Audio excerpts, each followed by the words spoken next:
Changing a story, especially one that's been in play for a long time, is hard work indeed. When it comes to drug policy in Australia, the existing narrative has had 35 years controlling the focus, and it has been a small but very influential elite that have hogged the microphone when it comes to telling that story. He who has the microphone makes the rules. Well, that's how it works in our social media era. So, to at least interrupt this long-standing and increasingly ineffective drug policy story, it's going to take some time. This project is just a start, but one we hope you will pursue further for the sake of this and future generations. Yes, it is that important. 3 quick questions I want to ask you, the viewer. Really, really important questions, and I want you to answer them for me in your own space. Does anyone out there actually believe that their children or grandchildren will be better off on illicit drugs? The second question is anyone out there believe that their children or grandchildren will be better off with easier access to illicit drugs? What about this question? Does anyone out there actually want more drug pushers in their communities? Now, I've asked this question to scores and scores of audiences in different parts of Australia and other parts of the world, and I've never had a hand go up yet, even in some pro-drug audience spaces. I've never had a hand go up. It's fascinating. Intuitively, we know these are questions that we don't want to have answered in the positive.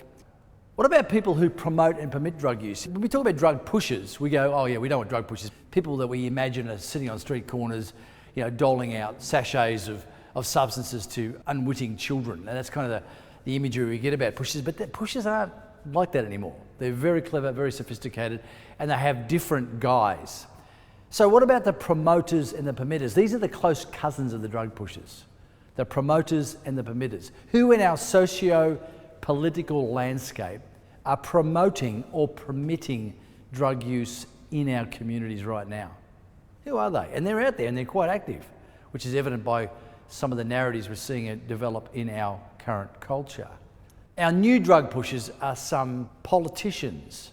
These permitters and promoters are using one-dimensional propaganda to con you, the citizen, to believing that legalising drugs won't harm your community. Time to fight for the future of your family and of your community. Time to change the narrative.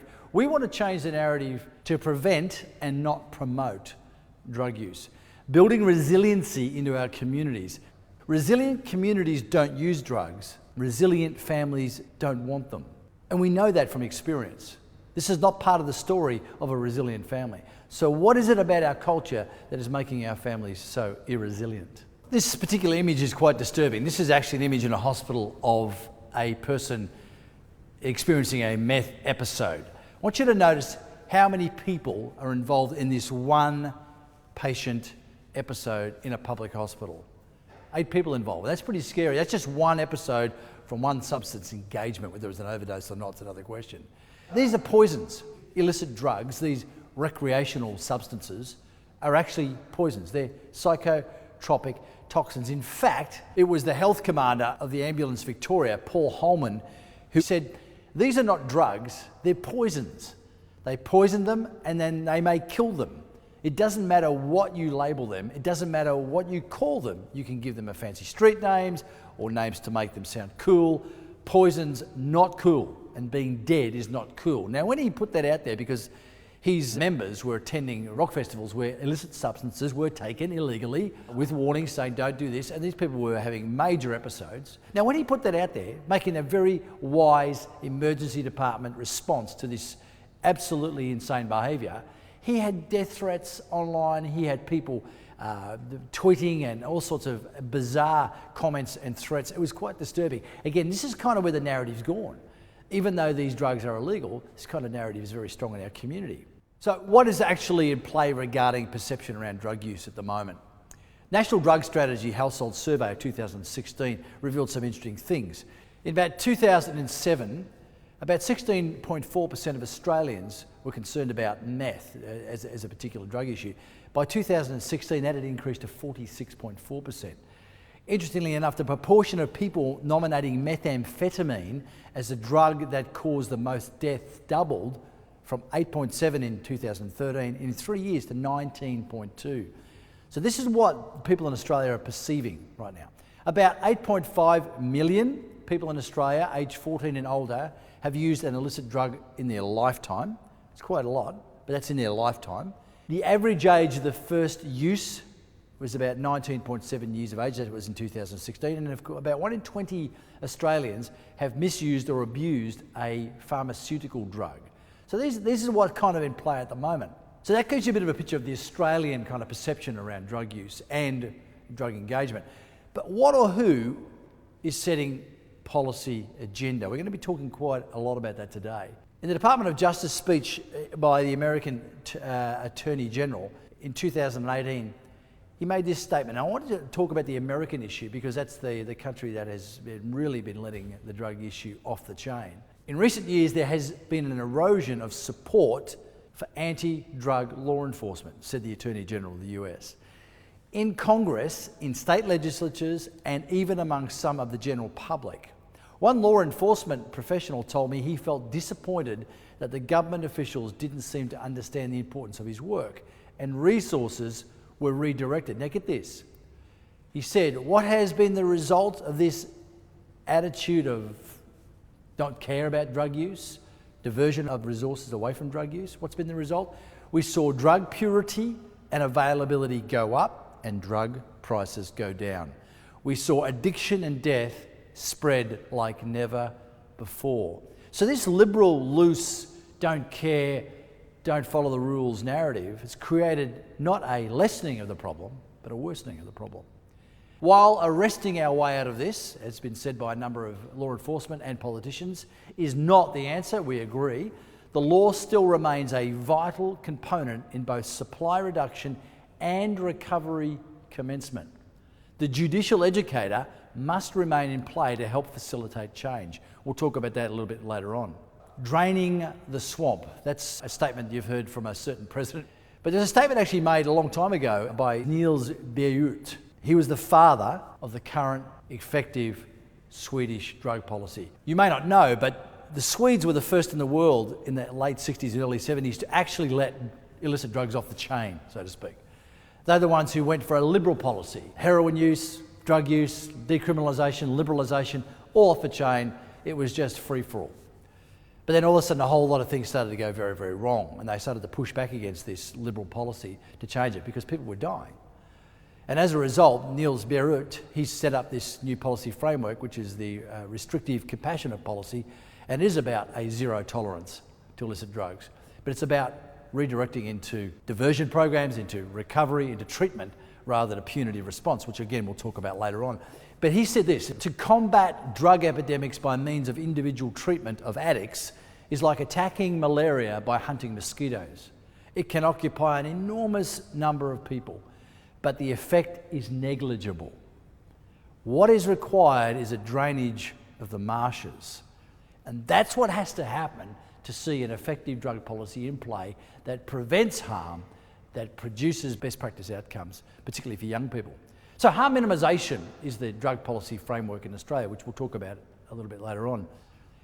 But there's an old principle in the marketplace. If you control language, you control culture. It's an anthropological principle. You control language, you control culture. So who's controlling the language around drug policy and drug policy interpretation right now, particularly in Australia, but also in other parts of the first world setting? Arresting and reversing cognitive dissonance in interpretation, messaging and communication of drug policy is absolutely imperative, because those controlling the drug interpretation and drug policy language space are leading us into a trajectory that's unhelpful, and we're seeing some real damage being done as a result of this misinterpretation of drug policy. So what is in play right now? What is driving the community perception of drug policy and drug use? We put together a video project about 2-3 years ago called It's My Right to Use Drugs. Check this out.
So harm minimization and permission models.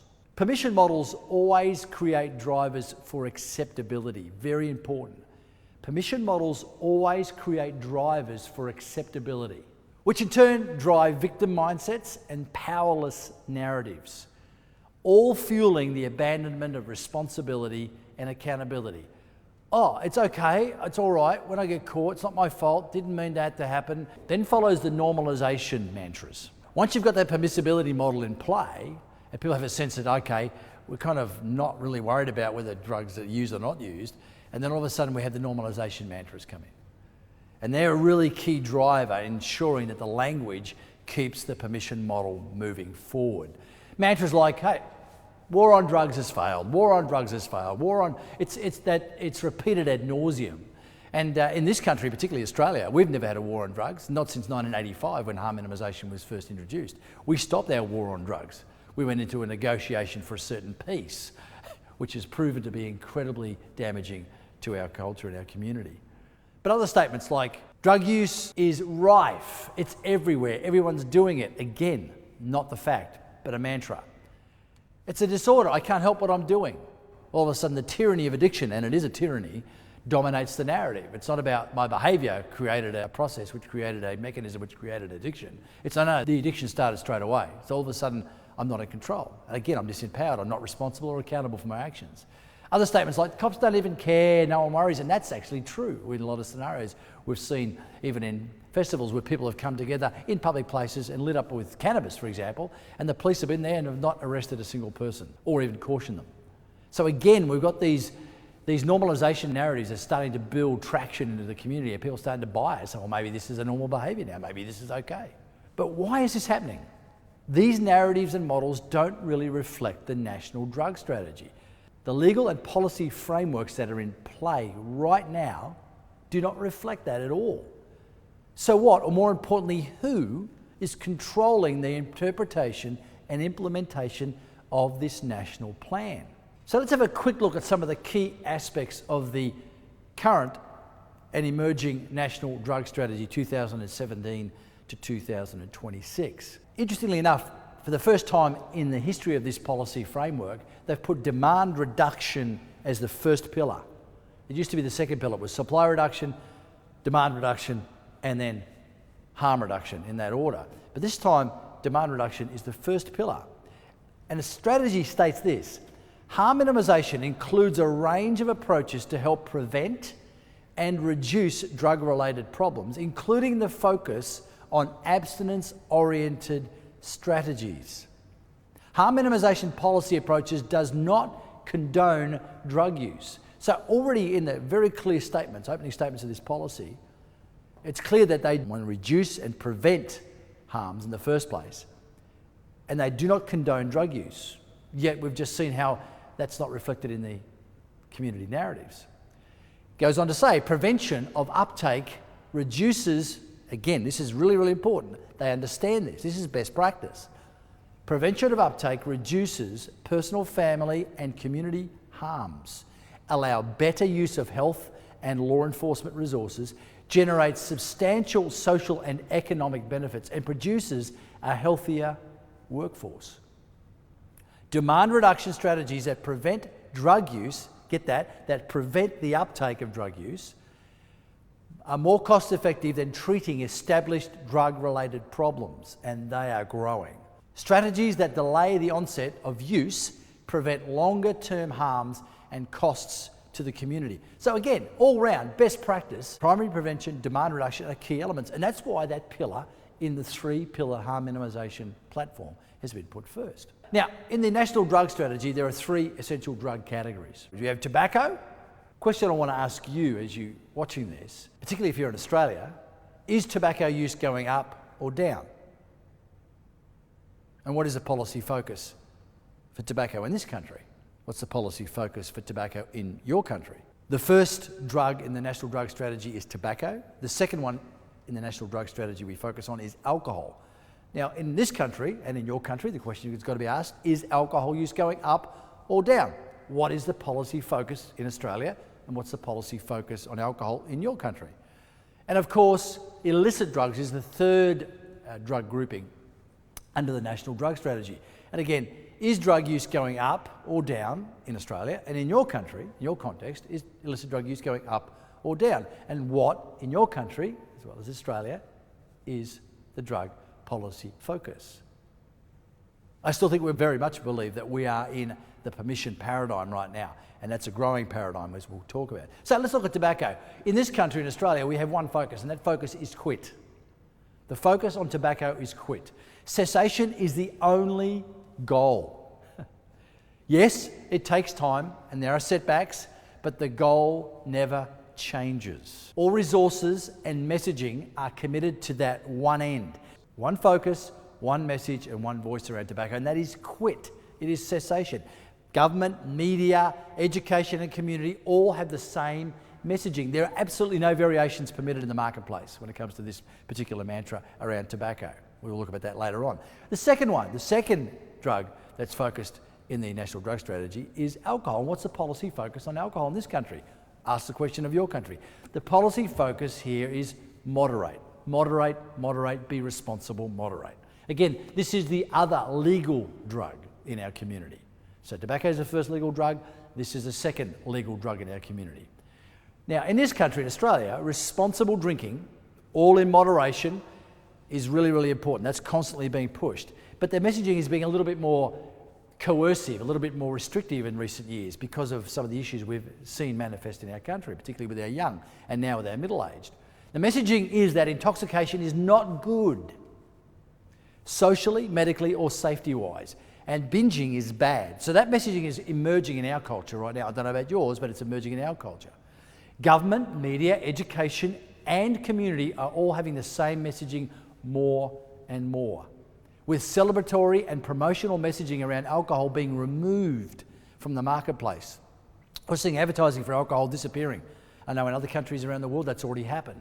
So we're seeing that change, and the pushback is becoming stronger and stronger, again because we've hit a health crisis issue that's costing too much. But because the alcohol industry does pour in more money than the tobacco industry into our communities, the pushback against alcohol is a lot softer. But what about the other category under the National Drug Strategy, the illicit drug policy focus? What is the focus in Australia? I don't know about your country, but what's the focus in Australia? The focus is keep using, just don't die. That's the absolute distilled version of it. Keep using your drug, just don't die. Harm reduction only language continues to frame the illicit drug use as an intractable inevitability, and one where our greatest concern is to keep the drug user alive, which is great, but also using, which is not great. We are told that it is impossible to compel exit from drug use, and of course there is a lot of evidence to the contrary in that space. That's for another time. So only one option is left, apparently, that the government must take responsibility and accountability for the drug users' behaviours without any recourse for change. This doesn't happen for any other illegal behaviour where the government becomes responsible for their behaviour and outcomes and accountable for them. But in this space it does. If the government then doesn't do this, doesn't help them keep using and stay alive, it becomes responsible for the harm of the drug taker, not the drug user themselves. Okay, to start off this recalibration journey, we need to look at some of what has been before. We all know the old adage, those who forget history are doomed to repeat it. As you're about to discover, the current pro-drug legalisation and liberalisation agenda push are not new and certainly far from original. However, it is very useful for a propaganda machine to deliberately ignore, or at the very least, revise history to suit a perfidious agenda, which is the manipulation of a culture in freefall. Check this out.